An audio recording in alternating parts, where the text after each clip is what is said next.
All right, folks, welcome. It's another Thursday in the life of the world, September 27 in the Gregorian calendar. This morning, Osun supplementary election, an escapable gambit or an avoidable gambit.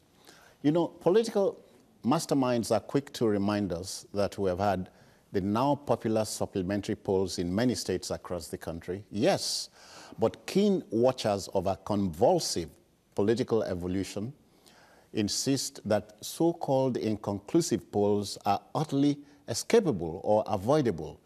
This morning, we desire to stay on the Osun State ancillary polls, which take us to Ife North, Ife South, Orolu and Osogbo LGAs. As many as 3,498 votes are in dispute, and they will be up for grabs when the polls hold today. As a matter of fact, the supplementary polls are over 2 hours old. We have pictures to confirm that. Recall that although the PDP flag bearer, Senator Ademola Adeleke, polled the highest number of votes on the D-Day, the electoral umpire insists he did not meet the requirement of the guidelines to be declared winner. So we have a battle royale ahead. Let me introduce my guest this morning, Enitan Oludotun, right? Olukotun. Olukotun. Yeah. I'm sorry. Olukotun is a journalist and a keen watcher of the political climate, right? Welcome. Yes, of course. Yeah. Okay. Are you an Osun son? No. I'm from Ondo State. Okay. We have Philip Agbese. Philip Agbese is a humanitarian law researcher and a political analyst. I welcome you. Welcome. It's my pleasure to be with you this morning. Yeah, let's start with you. I mean, how charitable is it to always blame the electoral umpire, in this case INEC, whenever things like this come up? Well, I think it is actually a situation where people are not ready to take responsibility for their actions. I want to believe that if the stakeholders, if the other stakeholders, the electorate have actually played their role the way they ought to have done, we wouldn't have been here. And the politicians themselves. Yes, particularly the politicians. Today, you know, it is quite difficult to separate between a political actor interfering with a process and an electorate. It is all an encompassing problem for each and every one of us. And I think it's high time we begin to understand that we all have a role to play and not to get ourselves to this unnecessary statement. Yeah, avoidable. Yeah. Well, if you look at it very well, it is quite expected. You know, expected. What's expected? You know, the bravado we have and the name calling, the accusation of INEC being partial, and the counter accusation that we have seen, in recent days. But if you look at election, election is a very big business, in this part of the world, and because the stakes are usually very high, and emotions, often, rises. When it comes to the issue of election. And I'm talking about this kind of, this kind of election that it was a very keen contest. You can see a deep to deep, neck to neck deep contest. Like a photo finish. Exactly, between the, so either way, the electoral umpire will probably get some, a part of the blame. Exactly. Rightly or wrongly. Yes, anywhere it goes. But largely, and my friend Philip will agree, these are man-made palaver. Yeah. They are man-made. Yeah. Okay, I want to take us to Osun State. I hope you are ready. I said a while back, the elections, that's the supplementary polls, are over 2 hours old. We have some footage to share with you. Let's go. Charged. The enthusiasm is still the same level which it was the last time, that is on the 22nd of September, when this election was first held here in Osun State, where this particular unit, Ward 3 of Ali Kuodo in Osogbo, is where the presiding officer was alleged to have absconded with the voting materials. That's why the election here was cancelled, and that's why this supplementary election is taking place at this very polling unit. We've had the resident electoral commissioner come here earlier to talk to people, to calm frayed nerves, because prior to his arrival here, there were some kind of fracas between the party agents and even the security officials on ground. They had to do some enlightenment, and sometimes they raised, at some point they raised their voices. Well, this has been the situation here, but so far everyone has behaved themselves well. Even I'd like my cameraman to pan to the voters. There's a turnout already of voters here, and people are already on the queue waiting for their turn to cast their ballot. As you can see, there are two queues there. There's a queue for the men and there's a queue for the women. I don't know why that was done, why they had to separate the men from the women. But, well, you know, at polling units, sometimes the presiding officers will try to be gender sensitive and want to give women, the elderly, and people with special needs preference, allowing them to vote first before the able-bodied ones. Well, that's the situation around here now. The electoral officers have already set to work. People are still casting their ballot. They are verifying from their fingerprints on the card readers. After that, they are giving their ballot papers, and thereafter they are allowed to cast the ballot.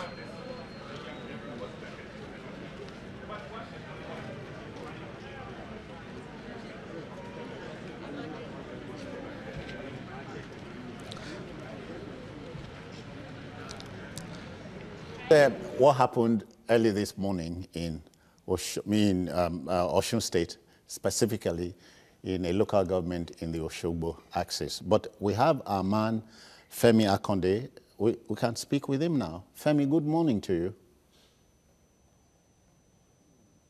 Hello, Femi, are you there?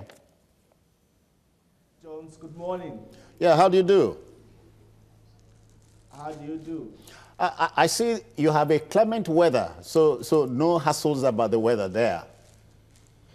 Yes, well, that, of course, thankfully, I would say, has been taken care of by nature. There was a downpour earlier, but it didn't last for too long before the weather cleared up again. All right. And, of course, the electorate, the voters, have converged again upon the voting area, waiting to cast their ballots. Yeah, but Femi, tell me a little something away from the voting proper. Up till close of business yesterday, the PDP still insisted on going to court. But is the PDP there at the supplementary polls booth? Yes, all parties are here on the ballot, all candidates, of course, and especially the two leading candidates, they are on the ballot, and the people have lined up to cast their votes for their own preferred candidate. The court cases are yet undecided. No court has ruled on the election. No court has also given an injunction restraining INEC from carrying out this election. So everybody is on the ballot right here in Osun, in the Osun supplementary election. We know that over 3,000 votes are in dispute here, and there's also the second leg to it, that of the voter card, the PVC. Is there anything like that? Yes, Jones, you're correct. Well, the total number of PVCs collected in these affected polling units, and it's only those with their PVCs that will be allowed to cast their ballot. That is 2,594 overall PVCs collected. But of course, the registered voters from this area are over 3,000, but it's only those with PVCs collected, and that is 2,594 votes that the two leading contenders will share between themselves. And at the end of the day, who gets the highest number will carry the day. But But you know, earlier there have been issues here and there, and of course, it's also buzzing on the social media. This Osun election, of course, the hashtag Osun Rerun already enjoyed more than 14,000 tweets. People are talking about it. Even the hashtag Osun Decides 2018 with already over 18,000 tweets. And you know, in the realm of the social media, there's room for speculation. There's so much rumor mongering. There's so much scare created on the social media.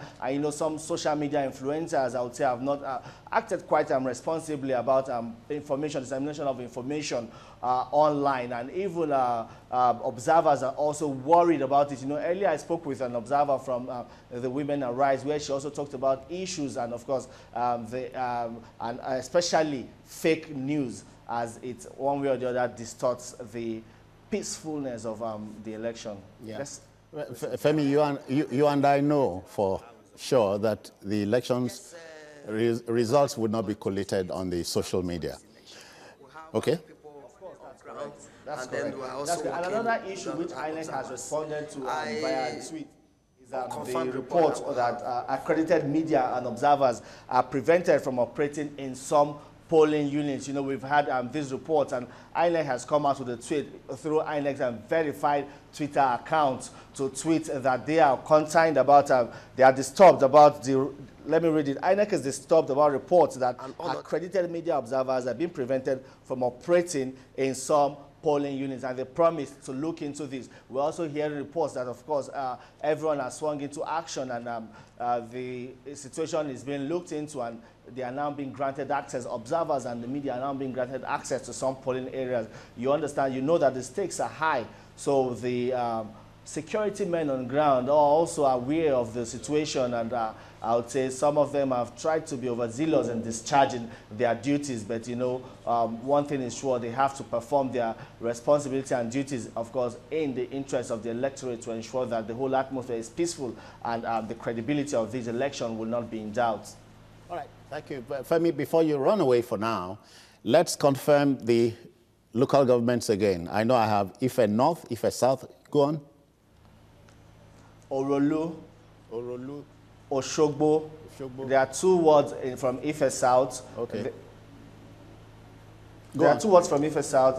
There is from Orolu and then Oshogbo. There are two also from Orolu area, Olobu and then Oshogbo. All right, then. These are the areas where the votes will be contested. You know, in Oshogbo here, they have the highest number of registered voters there. Ife South follows with about 581 PVCs collected, and those are the people expected to come and cast their ballot. And in Orolu Ward 9, Unit 3, they have the lowest number of registered voters there, with just 150 PVCs collected. All right, Femi, we'll get back to you, but you stay on the line. Thank you for your time. All right, folks, up till D-Day, we had 3 major contenders out of the over 40 political parties. Philip, now we are talking about 2 distinct horses. With Senator Iyiola Omishore joining the APC, you think anything is likely to happen? Well, I wouldn't want to preempt what the electorate... You're not preempting, yes, but you... what the electorate are going to do today. But as a matter of fact, I think the same Mr. Iyiola Omishore was on the ballot at the last count, and he didn't really do much for himself. So I don't see him to be a big factor, you know, the way everyone wants to put it, that he will be the decider of the result today. He's just one, and I doubt if he has got a PVC to even cast ballot in any of these places. So I think it's left for the political parties, for the electorate to align themselves with their manifestos. And as a matter of fact, the Osun people, times without number, have been complaining that the issue of non-payment of salary by the Aregbesola administration contributed to the result that we got last Saturday. It is not just in Osun State. Even in Benue, where I come from, salaries have not been paid. And we know that we are going to have something not far from this, February 2015. But if you start paying between now and the election, you expect anything to change. What happens to those who, have died at the course of this administration, not paying salary, the pensioners who are already sick and suffering in the hospitals and all of that? So, Philip, speculation, all right. No, it's not. It's not. No, we are not quarreling. We are not quarreling. It's not. But There Philip, are realities. Anyton would like you to know, in his words, that Omishore, since we are talking about Ife North, Ife South, Omishore is an Ife son? Yeah, of course. If you look at that, that permutation, it also merits. However, I think the dynamics have changed, following the Saturday, exercise. If you recall very well, and I was there, I visited on the D-Day? On the D-Day, I was on ground in Osun State to monitor the election. I visited some polling units in Ife, and I felt the pulse of the people. The truth of the matter is that majority, the preponderance of electorates and residents of Ife, are actually yearning for a governor that will come from, that part of the state. And now, if you look at it, Omishore is off the ballot now, and the deputy governorship candidate of PDP is from the same Ife, and is the current House of Representative representing Ife Central, Southeast, and West, if I'm not mistaken. That is Honorable Albert. Now, if you look at it, by and large, it will probably be in the best interest of the voters, in Ife, to tilt towards a political party that will give them a deputy governorship, now that they have lost the opportunity to have the governors.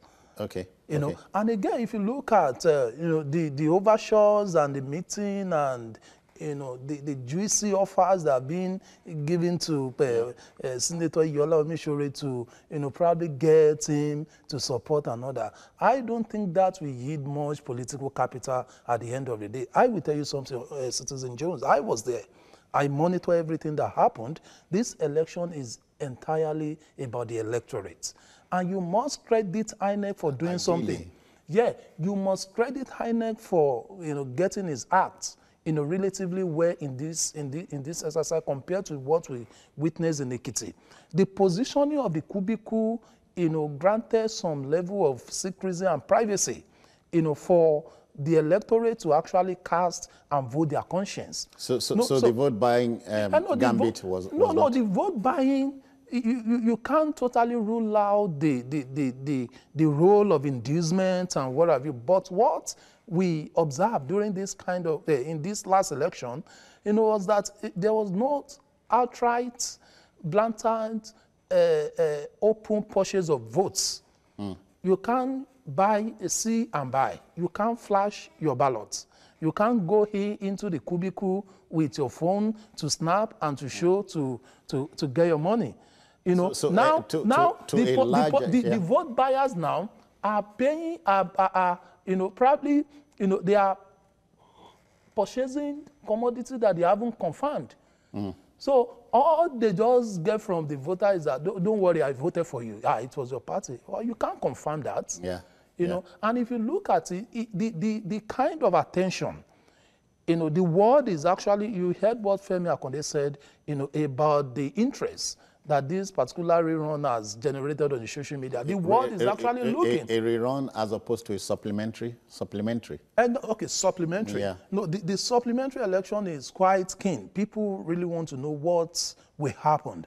And every stakeholder in this exercise, including the electoral umpire, the security agencies, the observers, they want to make a statement that at least we are going to get this right. Essentially, money we exchange hands, I'm not ruling that out, but the voter will be the ultimate decider, not a Philip, political... If we latch on to what he has just said, the last line, money inducing the voter has become a part of our political evolution, gives you the impression politics has become full-time business. If Phillips goes into politics, for instance, it means he's there to make money and stay there. No, that's not entirely correct. I think... But did you get the thrust of my... Yes. That politics appears to me to be a full-time business. Our correspondent said, somebody bolted with a ballot box. Yes, many persons, analysts and writers have posited that politics in Africa is about business. And I think if politics is not about business, one of the richest persons in America, President Trump, wouldn't venture into politics. But that is at that level. It is actually a business to profile solutions to problems. It is a business for serious-minded people who want to make a change. In the West, in the Western world. Yes, in the Western world. But I think what we have in Nigeria at the moment is actually a case where people are being taken through hardship unnecessarily so that they can easily succumb at a time like this. Because you begin to ask yourself why a governor who did not pay salary for 36 months will suddenly start paying salary 3-4 months to election. Was he deliberately keeping the people in abject poverty and hunger as to starve them enough that a day like this will come, he will begin to pay? Because we have so many of these characters who are really jumping up from pillar to pole, paying salaries as to be able to get the electorate to vote, whereas in the first instance, they abandon the core issues of governance, refuse to provide infrastructure, good governance, no healthcare services anywhere, and this, what do we call it, overnight changes, to start paying salary 3 months to election when people have been starved. Philip, but in politics, also in our climb here, things don't happen by accident. Some of these governors who have refused to pay salaries did not inherit any case of non-salary payment. And if there was, in some rare situations, when the president came on board in 2015, they ensured that monies were provided for state governors to pay and to have a stable administration going. So what we are having in places like Kogi, Benue, and even some rivers, it's actually out of it. And I think it is the more reason why, the outcome of the election in Osun State later in the day is not going to surprise anyone, because the people are wiser now, and like my colleague here rightly mentioned, people go to vote in the cubicle. So the hungry man is free to take your money. He will decide what to do. And it's left for the people of Osun State to vote for non-payment of salary later in the day, or to vote for somebody who paid salaries or cater for their social welfare and all of that. That's assuming who pays salaries will be written on the face. Okay, Enitan, let's look at our polity, militarized in a manner of speaking, prior to the D-Day in Osun. When you were told 6 commissioners of police would be sent there, military guys would be deployed to keep the peace and so on. That's not what happens in Trump's America or in the West. Yes, of course. You can't compare Trump's Americas to what we have here. Philip took me there. But those comparisons cannot be on the same pedestal. If you consider, so many factors. Now, let me speak about, deployment or excessive deployment of security, agencies for that election. I was surprised too, because we actually set out, very early on that day. We visited the hometown of the 5 major contenders. We were at Ogbagba, that is the hometown of Fatai Akibade of ADC. We were at Iwo, that is the hometown of ADP candidate Moshood Adeoti. We're at, what do you call it now? Iragbiji, the hometown of the APC Gboyega Oyetola. We're at Ede, the stronghold of the Adelekes, and we're at Ife, the base Omishore. So we saw everything. We visited, all those places. Let me pause you briefly. Right. Remove the uniformed men from those places. Okay. Would you have had a peaceful process? It wouldn't be peaceful. It won't be peaceful, and we must commend the security agencies, in this exercise. I didn't see much interference, in the process. They were just there, to make sure that the election was free and fair, and there was no breach of, law and order. And if you look at it again, they were able to tame the bad boys too. We have been hearing about the rumor that a lot of things will happen and all that, but we didn't essentially, see all that, during that exercise. I think we need to commend them, for that. And if you look at the figures, so they are going to be the 27,000. So they are going to be here, interfere with the process for as long as we want them to. No, you see, like what you said earlier on, the election in Africa is a big business, and the political system, the political parties are actually, suggesting that that it is for anyone who has the biggest war chest. For instance, if a political party is asking a presidential aspirant, to cover 45 million naira, to contest, and a governor should bring almost 25 million naira as a nomination form and the expression of interest. So it is very clear. We can't be deceiving ourselves about it. If you don't have money, our politics, it is big business. Is big business, and anyone who is probably coughing out, 45 million naira for a form, which is the lowest or the cheapest, aspect of the entire venture. So he won't get there and be having picnic. Philip, when politics is no longer a mission but a profession, something is wrong. Well, before I come to that, let me just quickly touch on the issue of militarization. In 2014, we were all witnesses to what happened in Ekiti and Osun State.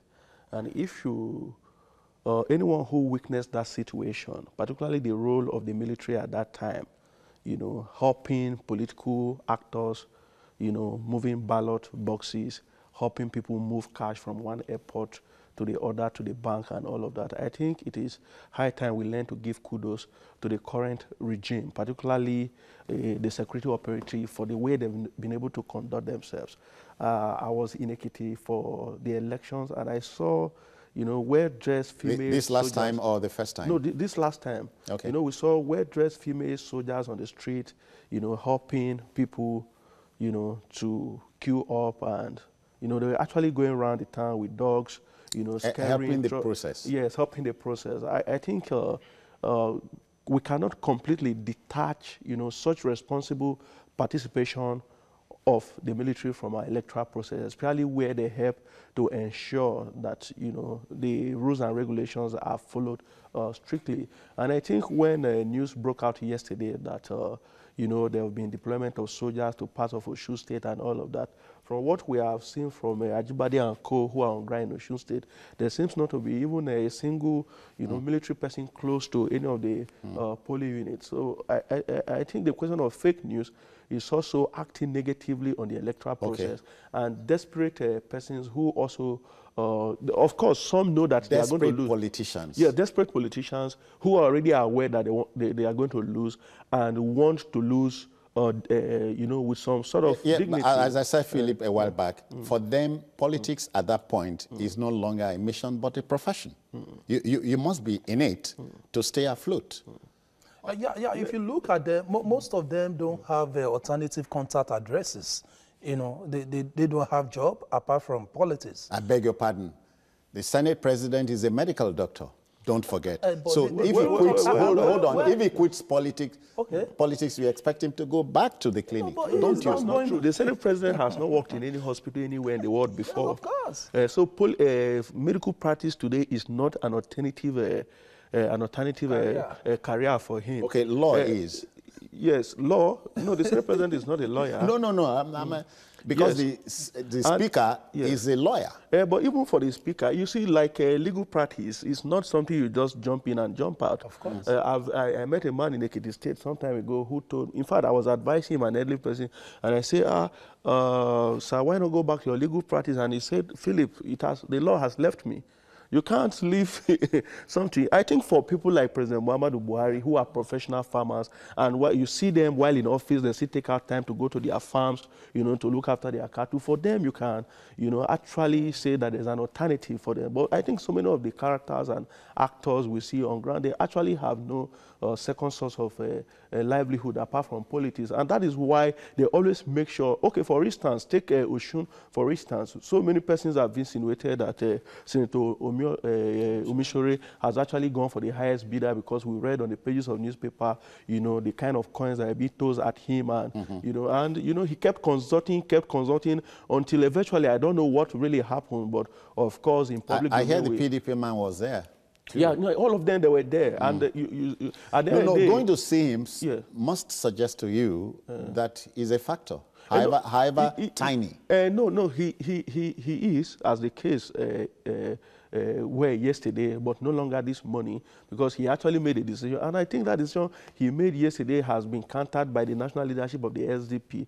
Because anyway, it's about money exchanging hands and all of that. So I don't know what has happened. But whatever it is, I think politics should actually be a process to usher in meaningful development for our people. Should be a vehicle, you know, a tool for change. And some people are actually getting it right, while others are still going the left. Like the case in Lagos here, we are hearing arguments that, you know, some persons who are actually doing well, some don't want them, you know, and things like that. They want to change people by force and all of that. Whereas in Benue, we're having a case where a man has done badly and we don't want him again. All right, the ballot box should say it, not you.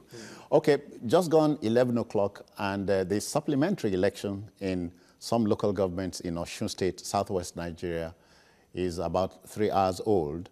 And our man on the spot there is Femi Akonde. We'll be going back to see him anytime soon. But at the studio here, we have Eniton Olukotun and Philip Agbese. We'll be back after this break.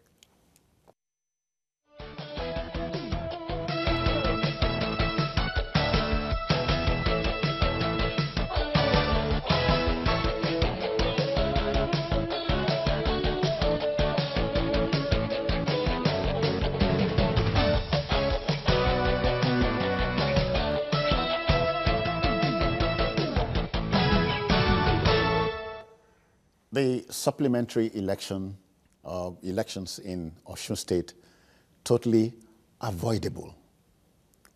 Our problems, man-made. Yeah, gentlemen, let's, you know, uniformed men and our politics. Okay. I can't wait for the day when you'll sit at your office, I in my home, and you at perhaps at the gas station, and cast your ballot. Yes, of course. The world is going you know, there can be e-voting here. Yes, of course. If we want yes, to go that way. But the system will evolve to that stage. We can't actually experiment with e-voting, you know, at this particular level when, you know, the entire political system has been debased. And anytime, if you have the PVC as opposed to the manual process we had before now, aren't we on the way there? But we are messing that up. Yes, of course. That's my worry. Yes, of course. It's something that it will happen with time. It will be gradual. Now, if you look at it, the act of ballot snatching is gradually getting out of fashion. You saw the presiding officer that was alleged to have voted with. In fact, when the returning officer but you are not talking about a century ago. You're talking about last Saturday. Yes, of course. So it is still here. Yes, I agree with you that we are not in a hurry. Yes, to want to get to the next stage, as they say. No, not that we are not in a hurry, but you must actually take your time to get the whole thing. I told you earlier on, you know, elections is not a picnic or a fun-fair affair. It is a very serious matter. In America, in India, it is not a warlike situation. Yes, of course, because in those places, you have strong institutions and their systems are working quite well. You know, you have institutions, the electoral umpire that you can, you know, vouch for to be overboard.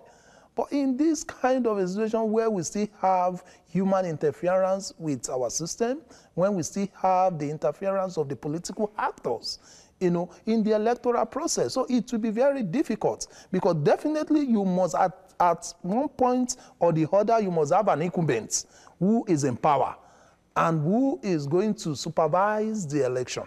So if you, and definitely the head of that electoral umpire, you know, actually it often is the appointee. So that's what the law says. Anyhow, you couldn't do anything about it. Yeah, that is exactly that's what the law says. That is exactly what we are saying, that until we take election, you know, as not a do or die affair, until we see public service as service to the people and not an avenue to amass, you know, ridiculous wealth. Anytime you are preaching. No, I'm not preaching. Philip will agree with you, and with me too, rather, with me. In war, you are killed once. In politics, you are killed many times, for as many times as you come forward. Philip, you are a security expert, and our collective experience would tell you and I that prior to now, security people deployed to elections had been compromised, right? Wrong? Yes. Let us take, you see, I think that has to do with leadership, the body language of the leader. In 2015, it was bad because the military could see the body language of the leader at the center, or the body language of the CNC, to be one that was actually not apolitical. But today, recently, I think on Monday, we heard the Chief of Army Staff at a meeting with some of the commanders and the directors of his organization, actually warning, you know, and passing strict rules and regulations as to what the army is expected to do in every election. We have equally also seen so far that we have a responsible military that is not ready to interfere with the democratic process in Nigeria. Responsible and responsive. Yeah, responsible and responsive. Some time ago, too, we also had the Chief of Army Staff coming out to warn politicians who were trying to relate closely with his officers. And he read the riot act to these commanders and officers, and I think after that time we'll have some level of calm, you know, in the military, with people taking commands and instructions from the needed channels. So, to a large extent, I think for the military, we have been able to overcome that fear of possible interference, directly or indirectly, you know, to the extent where, you know, commanders can be compromised or not. We've seen a high level of transparency in what they are doing, particularly with the war against insurgency. And to that extent, for now, I think we need not fear anywhere the military is being deployed. And as a matter of fact, most times the military don't just come out. Like I tell people, we light the fire and we begin to call for help. You see, politicians naturally go out to arm thugs, you know, for this election. And at a point, it becomes, most times they don't pay these thugs at the end of the exercise. For elections, yes, not for this election. Yeah, for elections. Yes. Yeah. Most times they end up not paying the thugs, but these people are already armed, and they use these arms, you know, for to help themselves. So, and at this point in time, we begin to call on the military. After election, you don't recover the arms it's very difficult. You see, most times after election, the winner is always in celebration mood to celebrate his victory. The loser, you know, is counting his losses somewhere. And the man who has been armed, you know, is left with whatever he has been given. So it is usually a situation where we overheat the polity and invite the military or the security agencies to now help out. So I think best bet for us as a people is to, you know, learn to follow the rules and regulations, play by the rules of the game, and ensure that we don't, you know, put our houses on fire before calling people. But I think even if we get to that bridge where we have to call for not interference, but for support and help to make the process work, these people are there and they have proven, you know, to be reliable. Anytime money and corruption are ruining our country, and corrupt politicians are betraying the system, we are helpless. What to do now? Well, what to do is everybody must see it as, as an urgent assignment for us to do. Number one is that we need to start asking questions. Questions from this politician. If someone is coming to you, for instance, and is seeking your support, for an elective office, as an electorate, there are certain fundamental questions that you should ask. What is your antecedent? What do you want to do?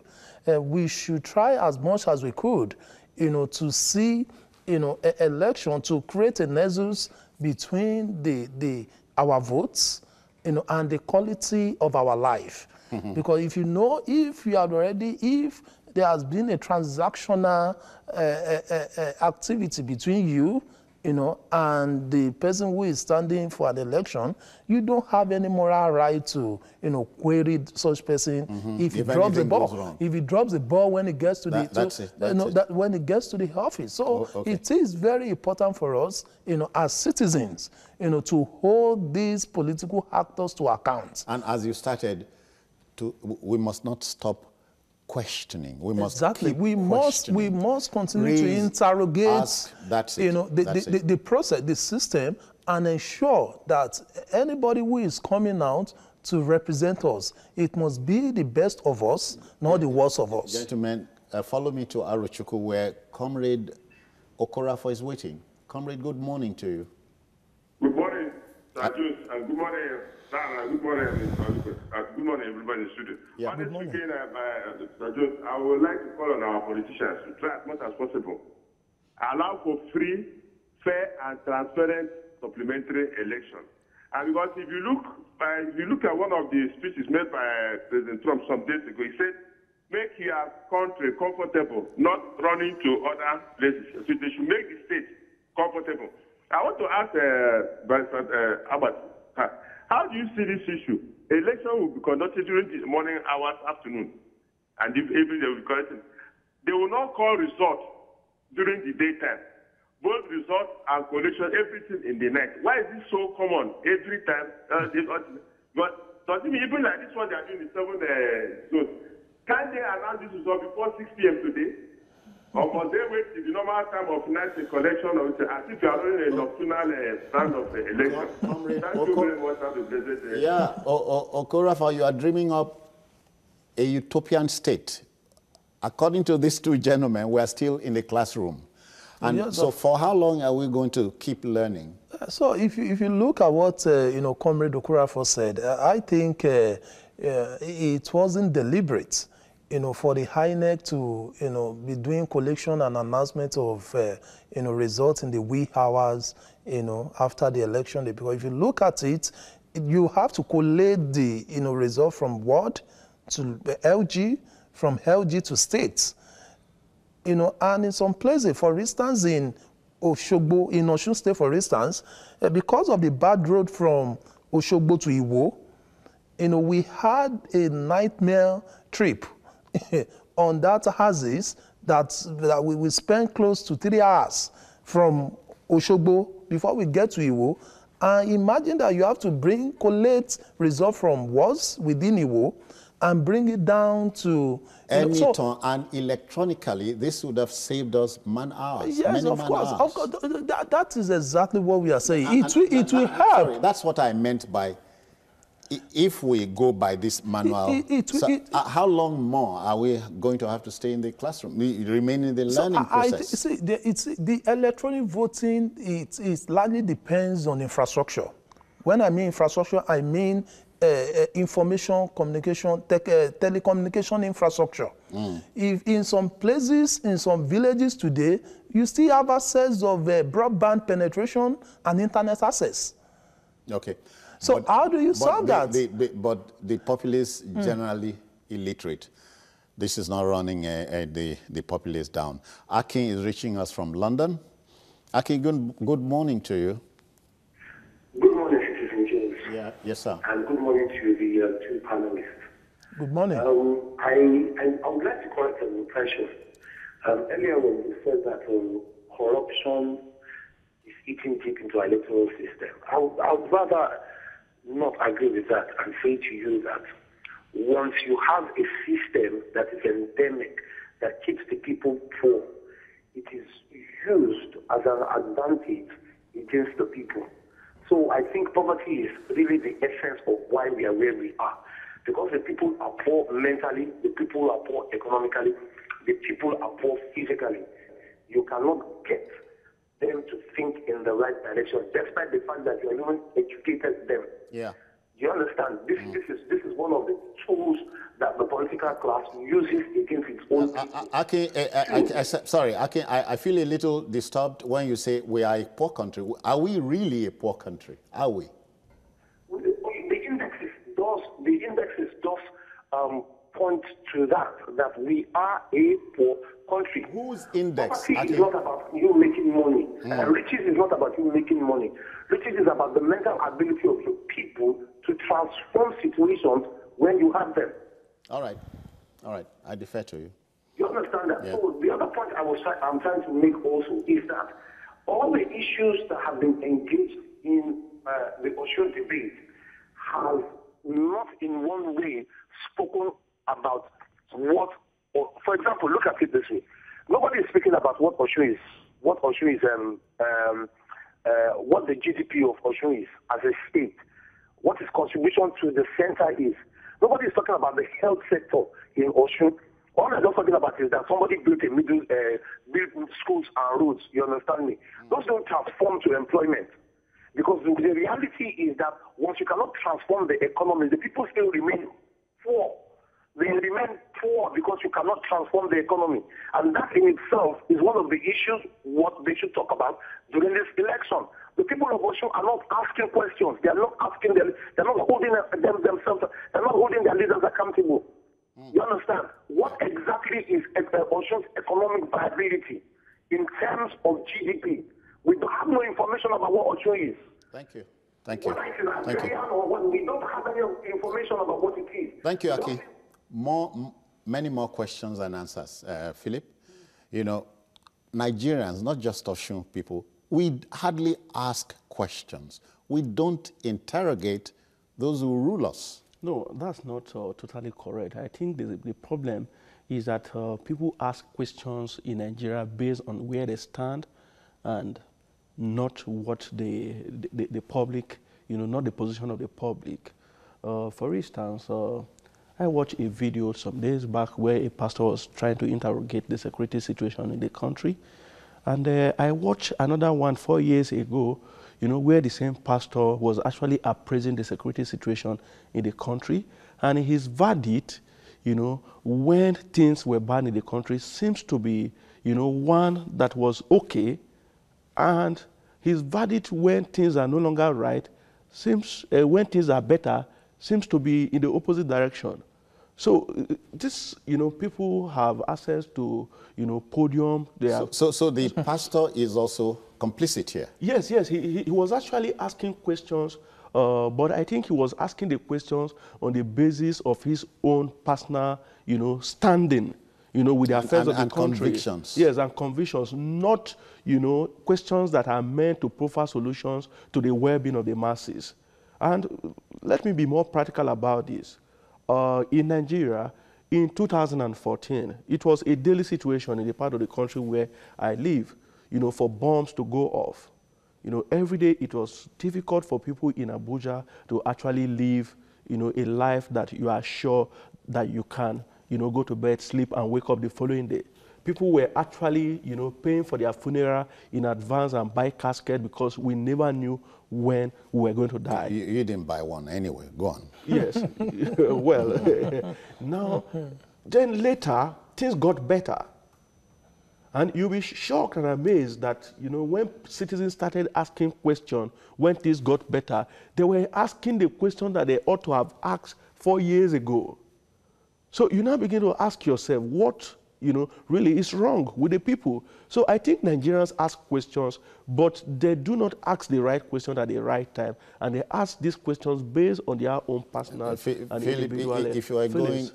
If you were coming from Victoria Island to the King George V Stadium, you know, Onikon area from Victoria Island, you see this big billboard. It says, the man who does not read has no advantage over the man who cannot read.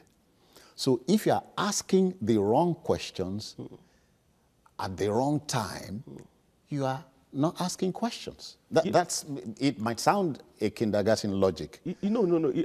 I think we need to interrogate more, not, as you said earlier on, you don't set the building on fire and call the fire brigade. Yes, in fact, if some of these people, yes, I want to defer to you to say that these persons, have actually not asked the right question. But of course, like one of the callers mentioned, we have people who are poor, mentally. And because these people are poor mentally, when these people ask these questions, they just take them to heart. People have failed to understand that we have gone past the stage and era in Nigeria where ethnicity or religion should be the determining factors in the things that we do. As I was coming here this morning, I actually missed, my flight. And the excuse I was given, doesn't add up in a sane society. But before I could talk to the lady, she told me it is the will of God. I said, no, it can't be the will of God for me to miss my flight. Yeah.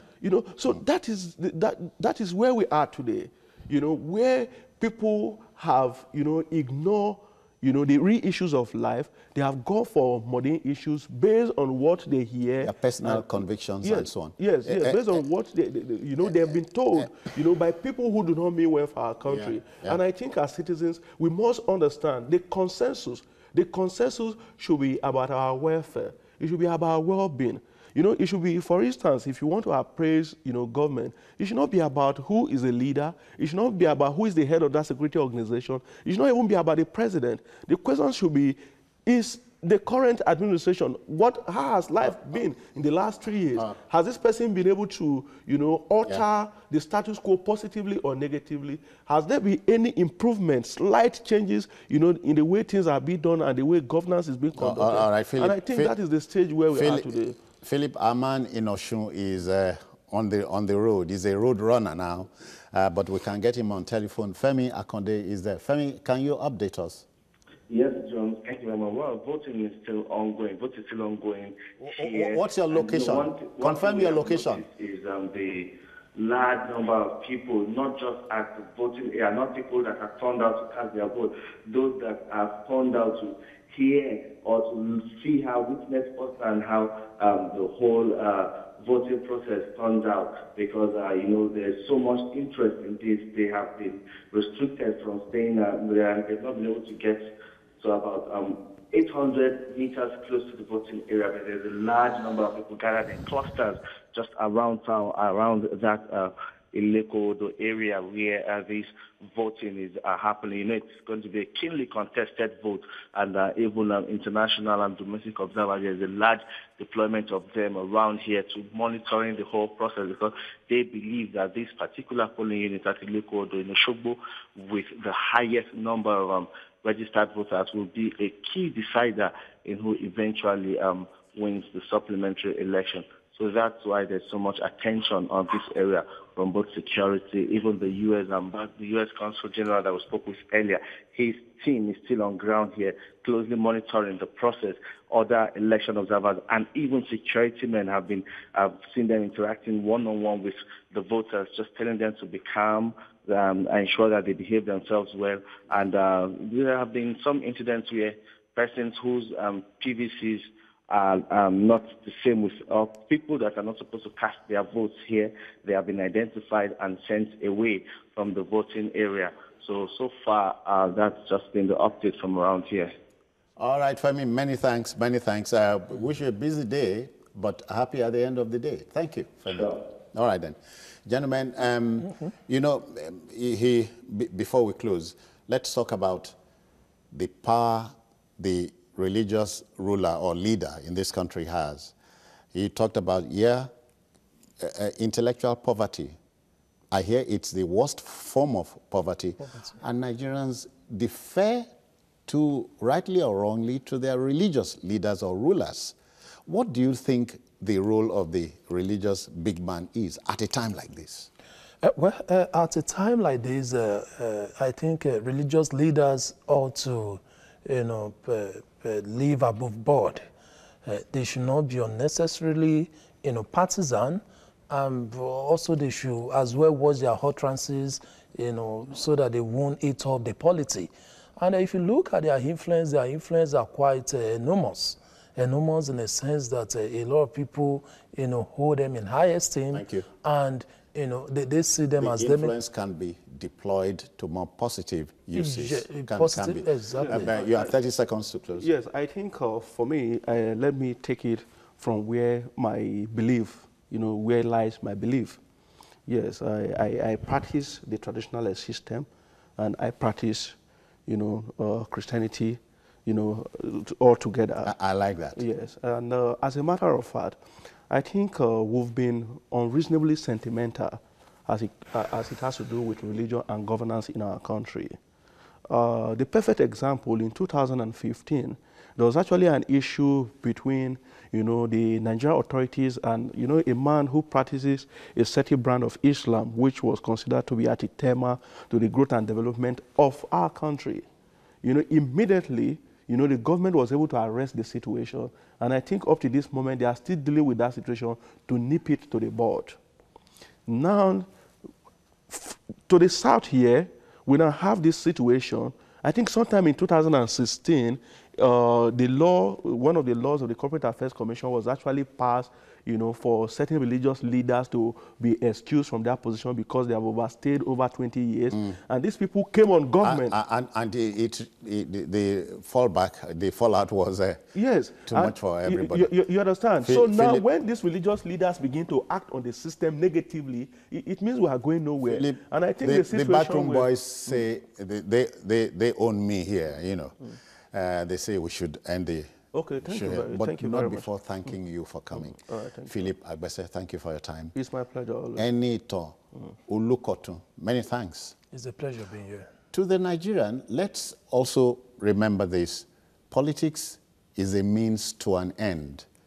But when it is made the end in itself, we more or less have returned to Orwellian times.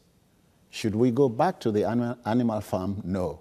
There's a program tomorrow. Join us at 10:30. Bye-bye now.